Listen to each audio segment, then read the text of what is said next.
मेरे जहेज में कैसे काम आई? दहेज में अम्मी अब्बा ने मसाले वाला बॉक्स नहीं दिया था? नहीं दिया था, वो अभी तक वो टूट गया। वो इतनी उम्र भी तो हो गई है, वो कहाँ चलना था उसने। अच्छा पानी बात रोजा अफ्तार करे, रोजा अफ्तार करे, सब पानी बना के जग में रोजा अफ्तार करूंगी। वाह भाई वाह।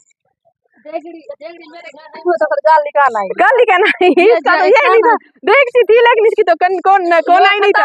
बाजी क्या करें, छोटे-छोटे बाल। अच्छा गिलास भी है? बाजी गिलास है मेरे, माशाल्लाह सुभान अल्लाह। गिलास सारी फेंक रहा गंजी। क्यों कहने था? क्योंकि ऐसा चार्ज बन जूता। अच्छा गिलास हर घर में तो होते हैं, आप यहाँ का सारे घर कहां नहीं होता जाते। तो हाँ छोटे लोग जो बैठे हैं, जंगल जो बैठे हैं, जंगल में जो बैठे हैं, क्या क्या गिनूं, क्या करूं, आटा गिनूं, रोटी पकाऊं, क्या करूं? हाँ, क्या करें, आटा पूरा करें या गिलास ले, हम लोग बर्तन ले पहले। गाल छोटे दो चार मेरे बाल दूर कट्ठे सामने। हाँ कह रही है बाकी सब छोड़े, मुझे यही 4 पहिए, यही 3 बच्चे इकट्ठे सोते हैं। बड़ी मेहरबान।